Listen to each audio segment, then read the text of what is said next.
ทุกท่านเข้ามานั่งประจำที่ที่ Main Stage ได้เลยค่ะ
Good afternoon, ladies and gentlemen. It's a great honor to welcome all of you to the last day conferences on medical devices ASEAN 2019.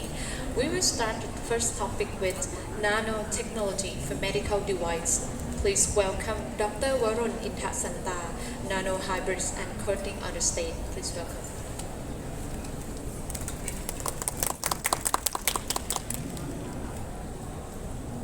So good afternoon, everyone. So my topic today is going to be about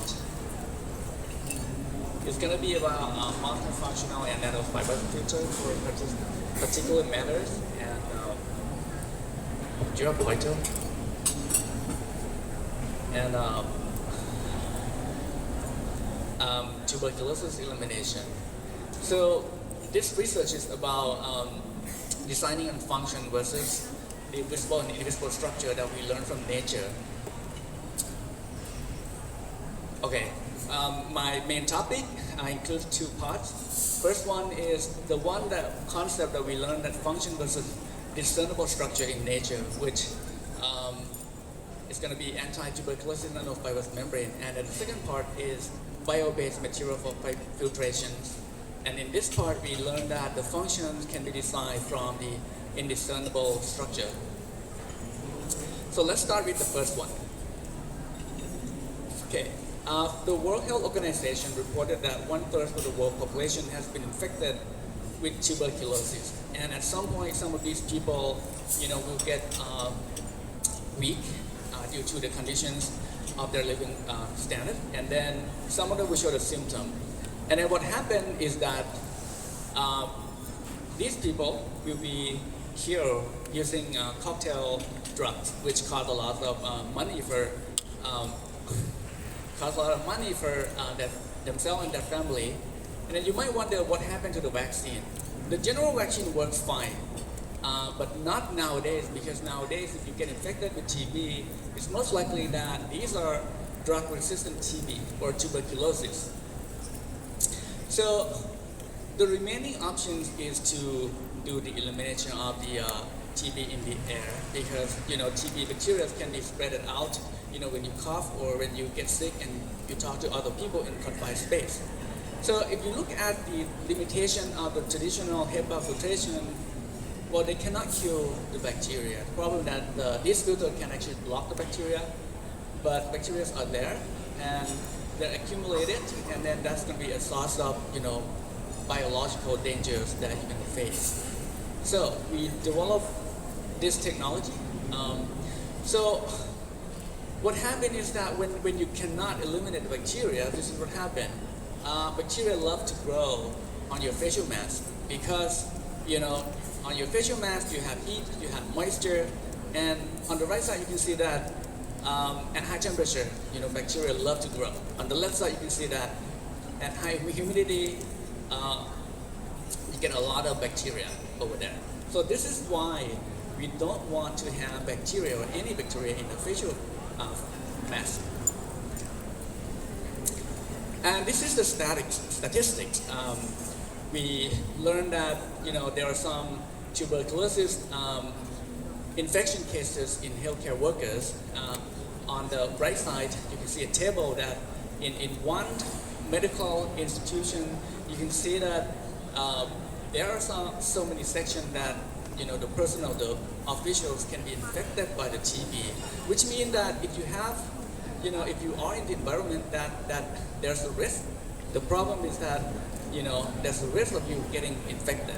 So this is why we really need to eliminate the bacteria in the air, especially tuberculosis. Okay, so we developed a technology called NBRIES, which is nano-functional fibrous membrane. We use mixture solution on the left, which has multi-component, and we use ultra-spinning technology to develop nano-fibrous membrane to get ultra-thin and multifunctional filtration for bacteria elimination. We learned that if we want to push this technology to practicality, one thing that we have to work on is the mechanical properties. So we look at the tensile strength of the nanofibrous membrane by optimizing the burst strength and also the tensile strength of the membrane by looking at the failure mechanism of this nanofibrous membrane at micro and nanostructure scale. And then we did the pilot scale testing of the anti-TB function. So we fabricate the membrane into portable filter right on the left, and then we put this in a biocabinet, class 3, which after that we generate aerosol of TB, and then we check whether or not these membrane can actually block or kill the TB.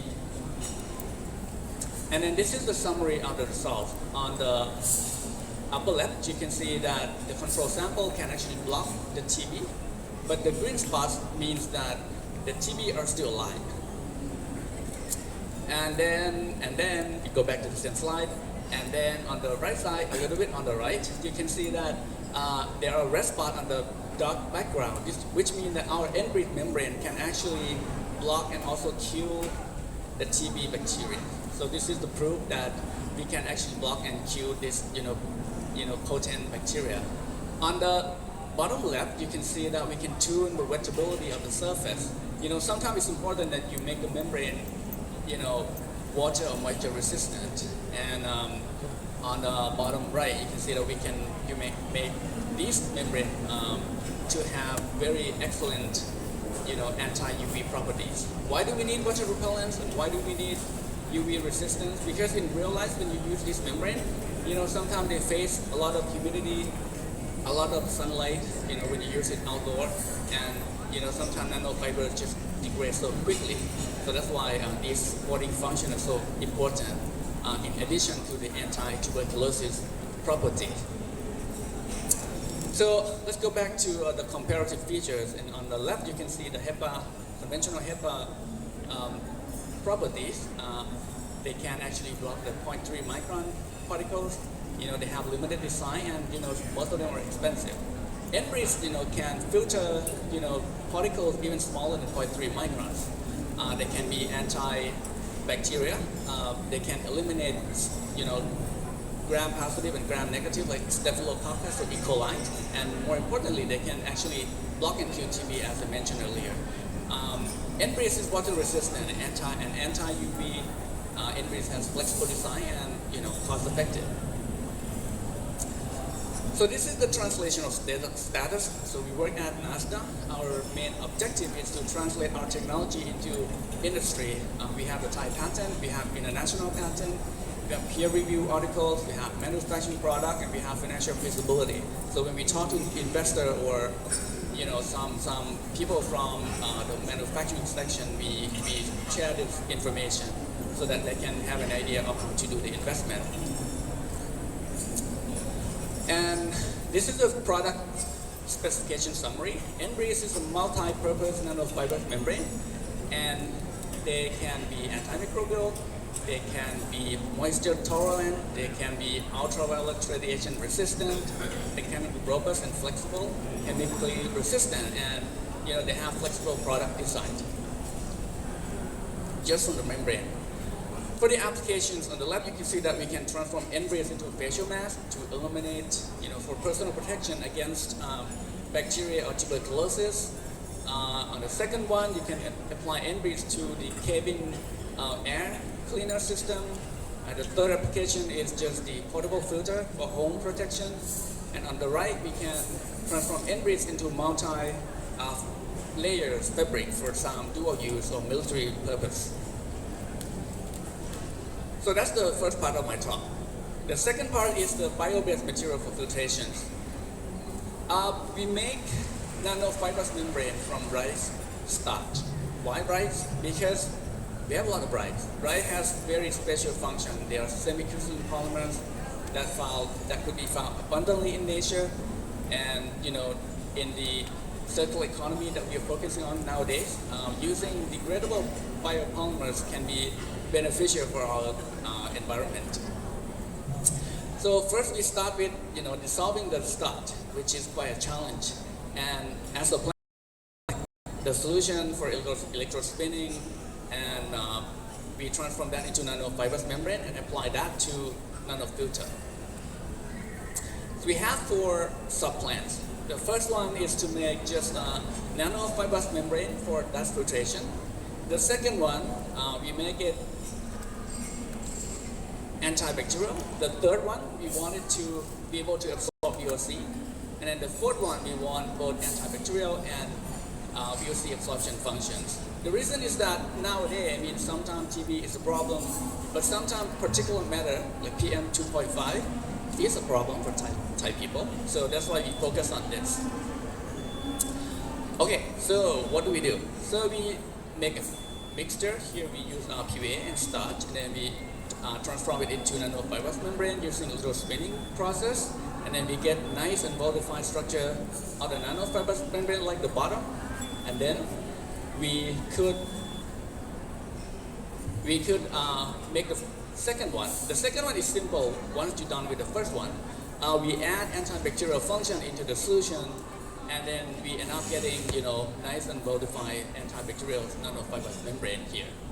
And then the next, we add the VOC absorber agent into the solution. So we have the polymer, we have the starch, and we have this VOC absorber, and then we can end up getting similar things, but with VOC absorption function. And then what we get, we want all in one sample. So we have the polymer, we have the antibacterial agent, we have the VOC absorber, so that we end up getting a multi-functional, including swapping functions in the same filters. Now we start to check whether or not we can use this for a real nanofiltration. So first thing first, we did the initial resistance measurement, and we can find that all 4 type of filters could actually have reasonable initial resistance, which means they have small fibers, they have small pores, but they don't block the air, which is a good thing. And then we can actually, test the 0.1 micron particles, which is a really small particles. Sometimes we go for the medical standard. We want that small particles for the standard. So we can do that too, according to assay testing standard. And what about the antibacterial property? So if you remember, the second filter and the fourth filter should have antibacterial, and then the first and the third filters should not have the antibacterial function. So that's exactly what happened. So we did the direct contact test according to the TM1000 2011 and found the antibacterial function on the second and the fourth filtrations. Next. And then what about the VOC? VOC is a little difficult to detect. But what we did is that we put our sample in the environment that includes a model VOC, which is toluene, and then we check whether or not, we detect the presence of toluene using the FTIR. And just to summarize the results, we found it using the shifting of the peak that absorbed the toluene into the membrane. And for the application in real life, you want to make sure that you can actually block the bacteria and the dust, but you can allow the air to pass through. Because, whether or not you want to, if you apply it for facial mask or portable filter like this, pressure drop is one of the key features that you have to accomplish.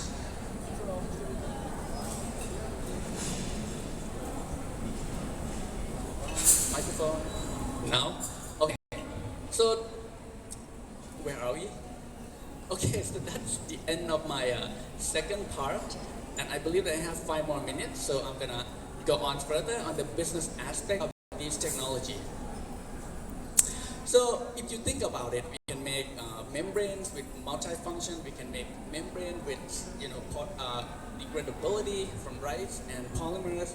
On the left is one example that we can make the surgical mask. The middle one is fiber portable filter system filter, and on the top you don't care about the bacteria, but you can apply these nanofibrous membrane for some fine filtration, for example, in the ventilation system, in clinic or clean room, and or gas turbine plant filter for industrial. In terms of clean air, is a big issue for the world these days, and clean air for health, just clean air for general awareness is already an issue that a lot. You can see the clean air is a big market in terms of air filtration or environment. And on the right side, you can see that we're looking for some potential partner, and now we're working with some potential partner, membrane manufacturing, or on air filtration or air purifier fabrications. We currently partnering with some private company in Asia, and now we're exploring some business scheme in Europe or in the US. Next. So what do we do when we meet? We work the pilot scale. We fibrous membrane in product. It depends on what kind of business we do. For example, if they make facial masks, we apply NBS into, for example, surgical masks. If we work on multifunctional for portable filter, for example. A few months ago, 6 months ago, we had this problem with the PM 2.5, so we apply our NBS technology into PM mask, which has both fire filtration and also antibacterial functions. One thing that I want you to remember, every time we have the dust issues, you want to buy the best quality facial mask, and then the best quality facial mask sometimes, you cannot read because of the high standard. Look at the bottom right. The bottom right, I want to introduce to you EN 149, which is European standard for facial mask. We have EN 149 FFP1 to FFP, meaning that this is a more practical standard for people. I mean, if you read it, then I would suggest that you have some too good. Filters, membrane, that. And again, I want to summarize that we have done some patent filing, some award already. So I think I have 1 minute left. I want to introduce you one more technology on next. So we have this thing. This is the medical device kind of conference. So I want to introduce you Meso Gel. So Meso Gel is a gel patch that can help you relieve the pain. So you know how many people are suffering from chronic pain? About 1.5 billion people worldwide. That cause depression, loss of control in daily life, and no sleep. And if you take painkillers, that's fine, but that has some consequences. For example, you have to encounter some addiction, some liver problems, and other side effects. And nanotech invented, there's this existing technology. It's pain management devices, which what happened is that it causes a lot of problem on your skin. For example, it leaves some hot spot on the skin, and can be rubbed off easily.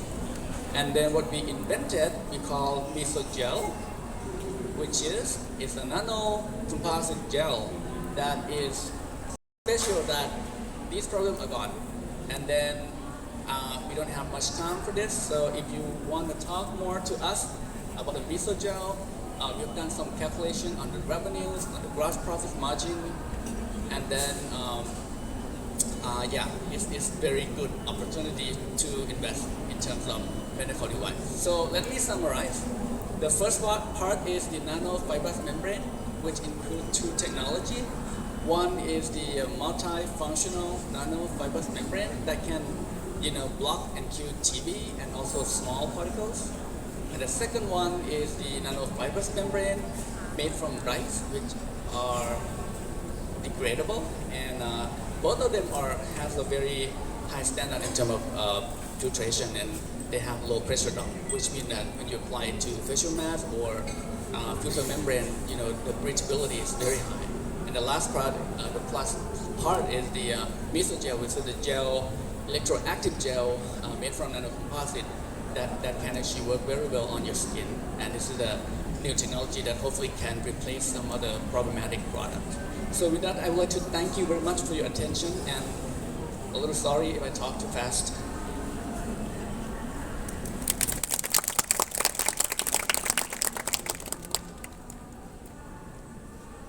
Okay, we have another speaker from National Nanotechnology. She's going to be talking about a very interesting technology, diagnostic technology on diabetes. And I would like to welcome Dr. Denpen Japrum from NASDA.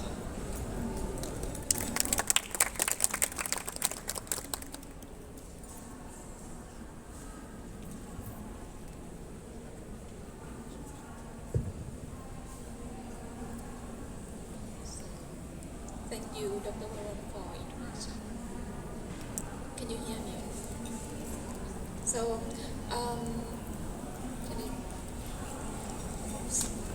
can we go back to the first slide? Okay. So the topic I'm going to present today is about the new innovation that we developed in nanotech. Our group is called the New Diabetes Screening for Everyone, and we called it a sugar out. So as you know, the diabetes mellitus, or DM, is one of the metabolic diseases in which people got the high blood sugar level in the blood circulation. So blood sugar level, the excess blood sugar level can bind to any molecules in the blood circulation and organs and cause the symptom or the complications. In Thailand, the prevalence of the diabetes is around 8% this year, or around 42 million people, Thai people, suffer from the diabetes. And it has been predicted that in next year the patient will increase to 8 million in Thailand, only in Thailand. And when we look at the around the world, can we go back to the same slide? When we look at the statistic around the world, you can see that in 2015, the diabetes patient is like 415 million around the world. And it has been predicted that in 20 years' time, the patient will reach 642 million, which is the big problem around the world, not only in Thailand. Next one, please. So nowadays we have two criteria to diagnose the diabetes mellitus.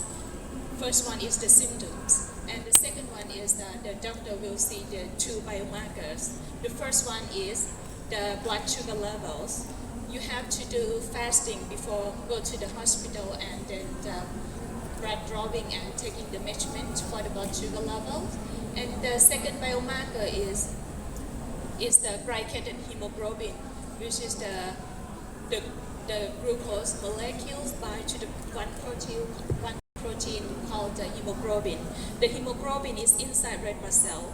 It means if people have the problem with the hemoglobin production or the red blood cell abnormality, you cannot use the glycated hemoglobin or hemoglobin A1C as a marker for this kind of people. The people who got the abnormal hemoglobin or abnormal red blood cell, for example, the thalassemia carrier or anemia patients. Next slide, please.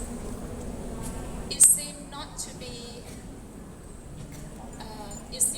be a problem in the Western country, the US or in Europe, because they don't have not many people got thalassemia or thalassemia carriers.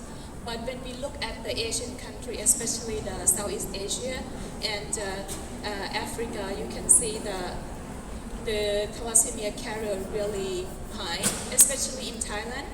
5% of the 40% of the Thai populations are the thalassemia carriers, and around it's around 24 million Thai population are thalassemia carriers.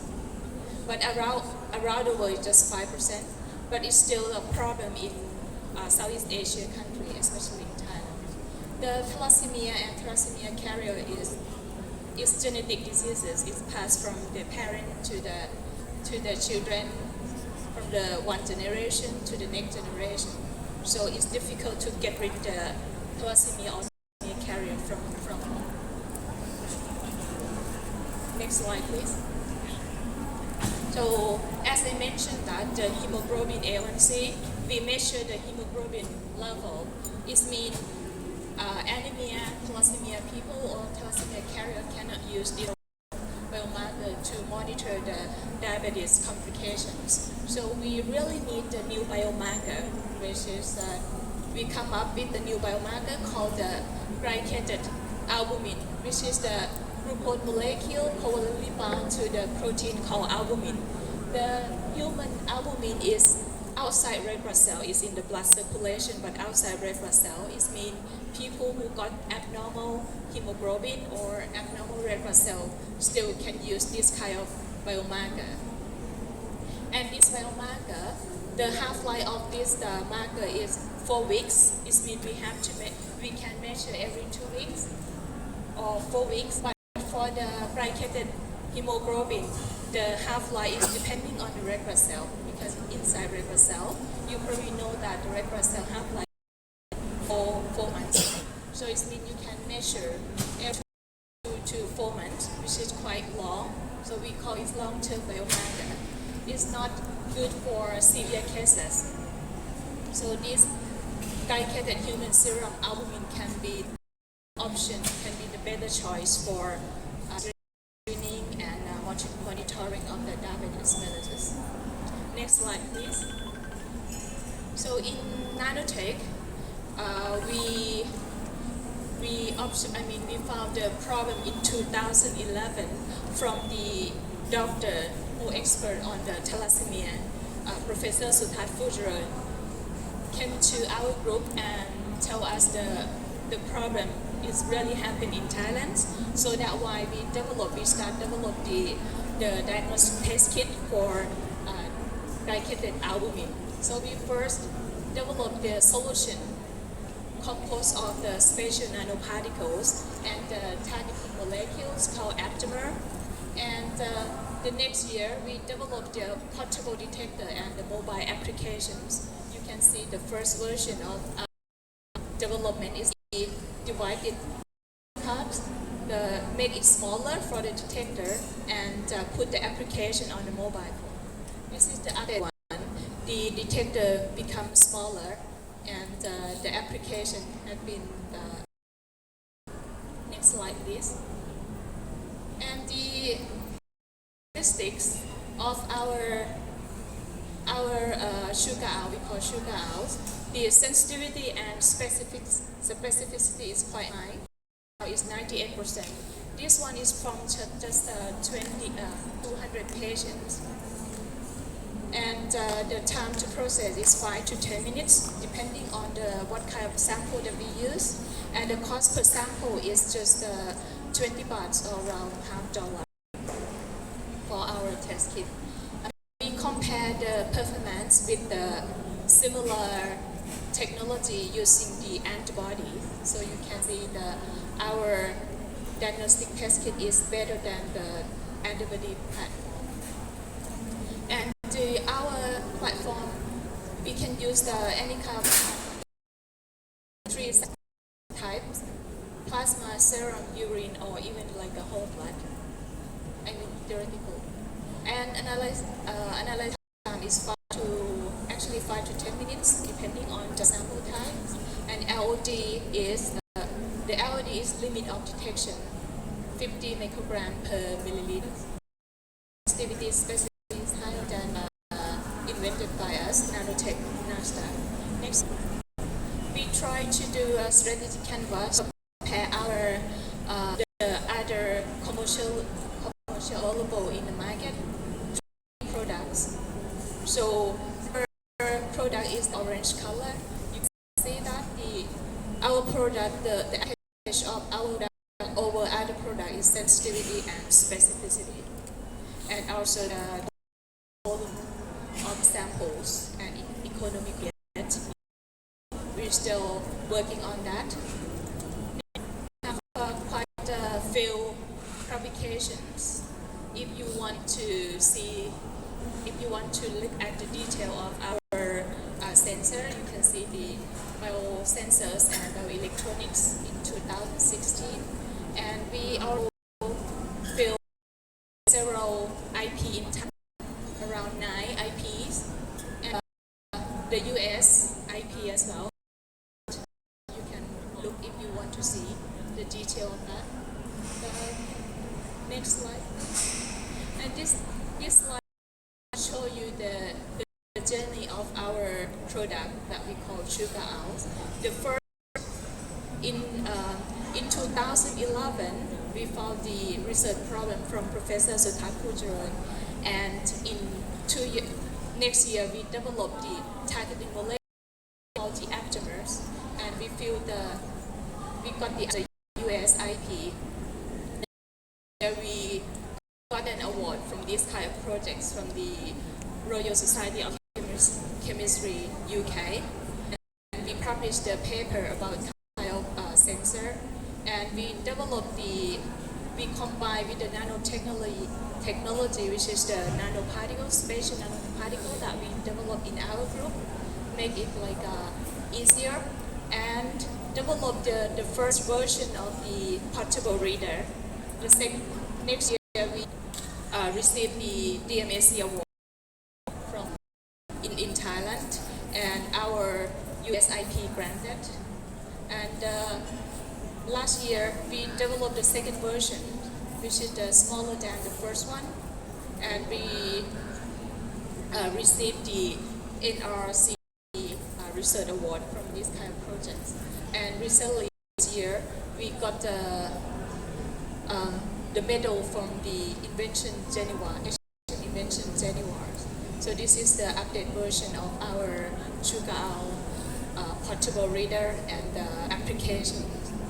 Now we are in the clinical trial in the hospital in Bangkok, Ramathibodi Hospital. So we plan to do around 1,000 to 2,000 samples to get the FDA approval in Thailand.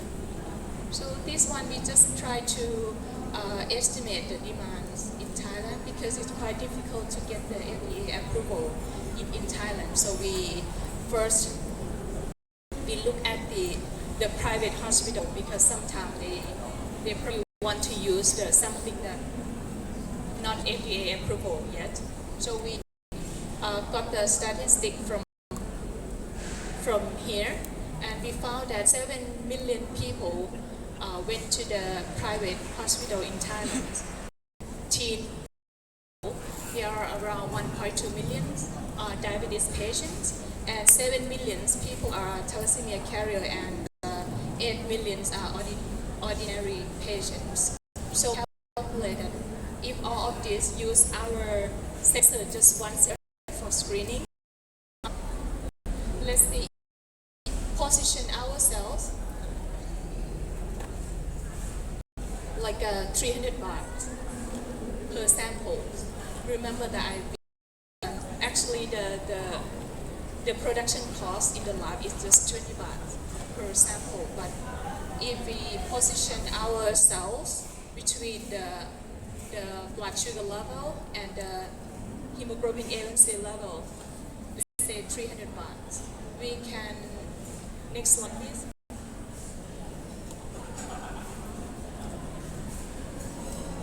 And just like 10% of that population, we can get the income around 10 billion baht per year. And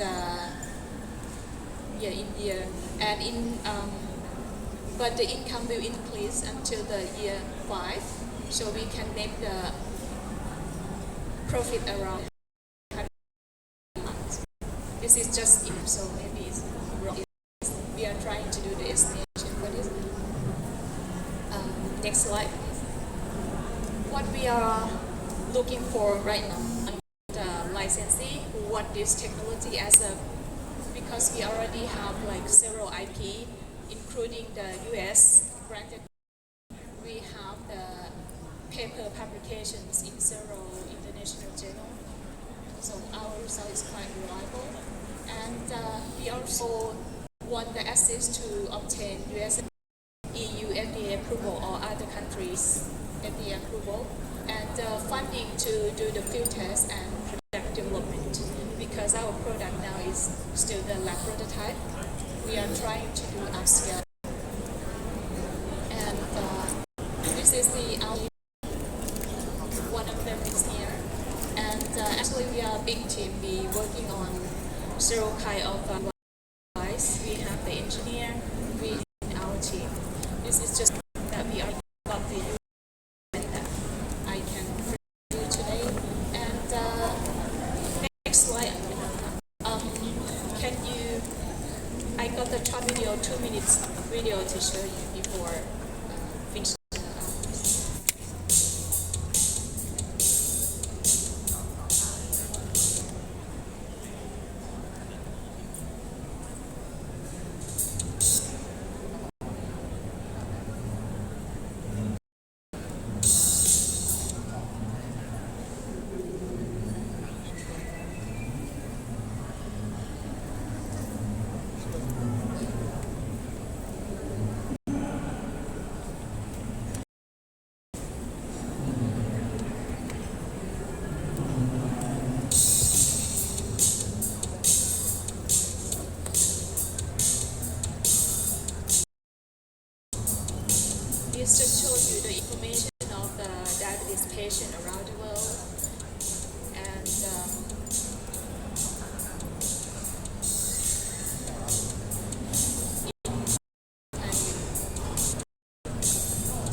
working on the ESG project.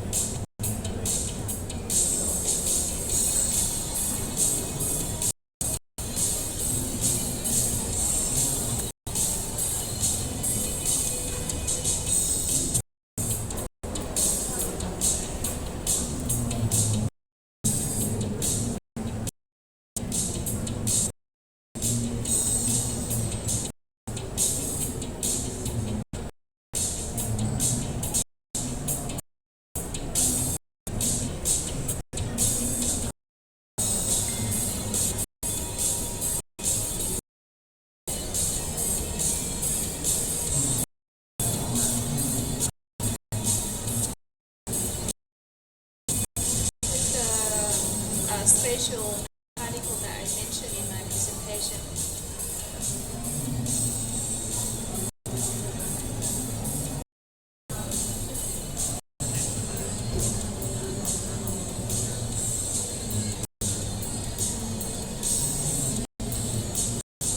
The input time is just 10 minutes into application, which is still the lab prototype.